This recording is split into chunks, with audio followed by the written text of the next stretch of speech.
Salut les amis, je suis heureux de vous saluer cette semaine et de vous faire part de quelques nouvelles passionnantes. Vous voyez, le week-end du vendredi 3 juillet et du sabbat 4 juillet aura lieu le lancement mondial du projet I Will Go, un appel personnel à l'action que chaque adventiste du 7e jour peut embrasser.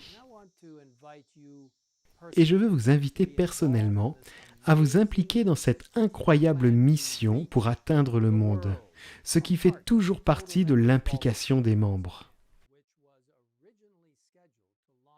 Ce projet qui devait initialement être lancé lors de ce qui aurait été le dernier week-end de la session de la conférence générale à Indianapolis sera lancé virtuellement puisque la session a été reportée en raison de la pandémie du coronavirus. Mais Dieu soit loué, car il n'y a rien, pas même une pandémie mondiale, capable d'arrêter l'appel à atteindre le monde. J'espère que vous choisirez de participer à ce projet. J'espère que vous vous joindrez à nous. Nous vous donnerons plus de détails sur la manière de vous joindre à nous sur ma page Facebook.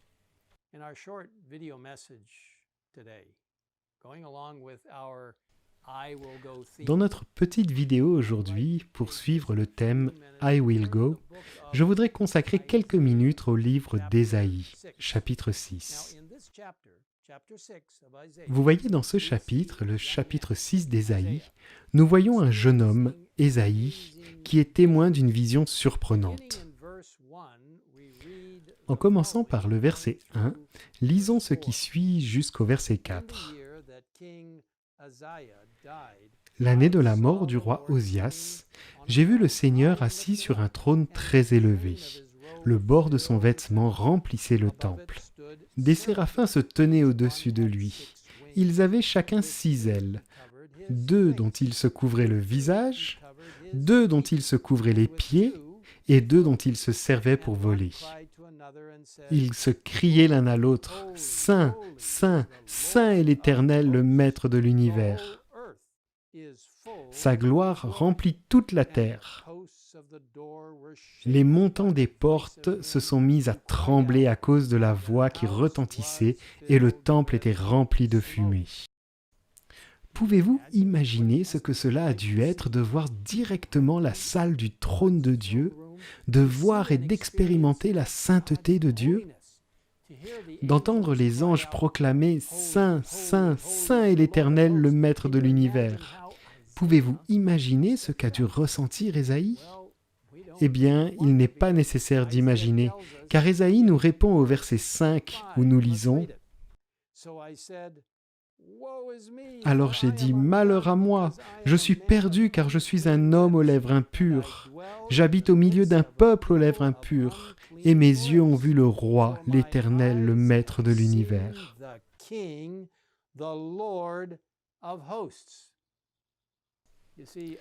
Vous voyez, Ésaïe se rend compte de son indignité, de son impuissance et confesse qu'il est pécheur et qu'il habite au milieu d'un peuple aux lèvres impures. Et même si ce qu'Ésaïe a dit est vrai, Dieu soit loué car il n'a pas laissé Ésaïe dans sa misère.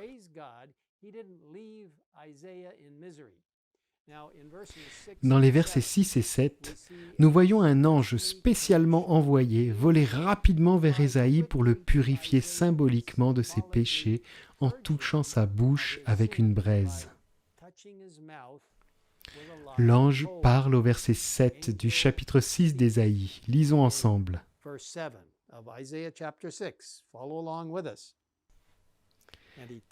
Il a touché ma bouche avec elle et a dit « Puisque ceci a touché tes lèvres, ta faute est enlevée et ton péché est expié. » Quel beau et surprenant message! Après qu'Ésaïe ait crié en confessant son péché, il a été rapidement purifié. Sa faute est enlevée, son péché est expié. Mais ce n'est pas tout. Cette belle et étonnante rencontre ne s'arrête pas là. Car voyez-vous, Dieu ne nous purifie pas seulement, mais par sa puissance transformatrice, il nous appelle. De façon étonnante, Il nous appelle à le représenter, à partager son message avec le monde.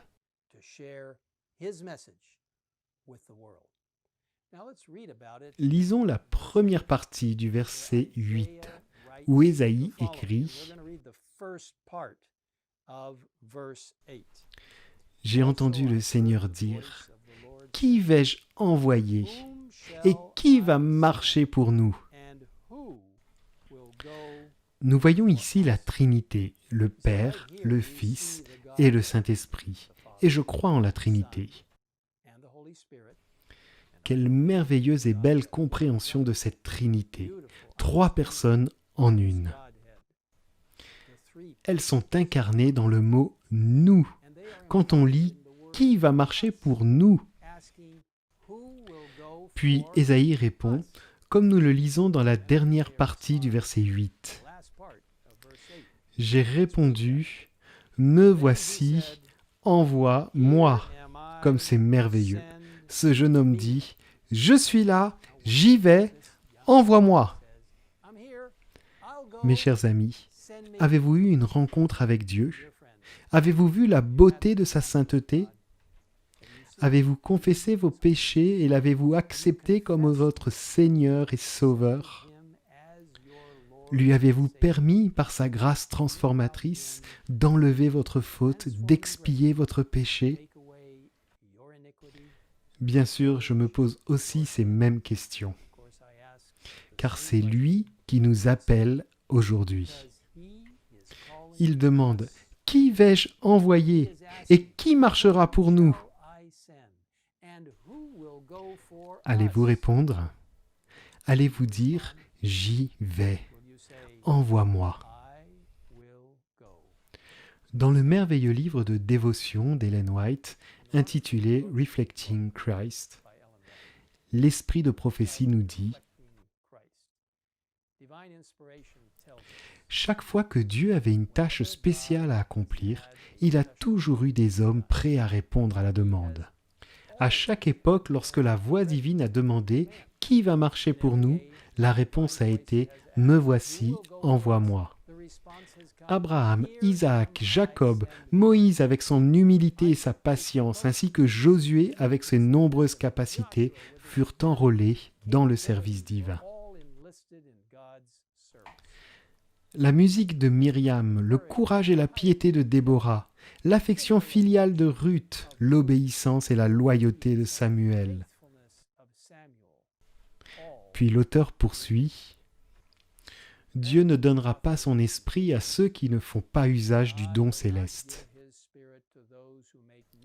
Mais ceux qui se détournent d'eux-mêmes, qui cherchent à éclairer, encourager et bénir les autres, auront plus de capacité et d'énergie à dépenser. Plus ils donnent de la lumière, plus ils en reçoivent. Mes chers amis, du monde entier, le monde attend le message que nous devons partager. Dieu nous appelle. Il vous appelle, vous. Allez-vous vous lever? Prions ensemble. Notre Père qui es aux cieux, nous te demandons de t'approcher de nous tous. Tout comme nous comprenons que tu appelles chaque personne qui s'engage avec toi,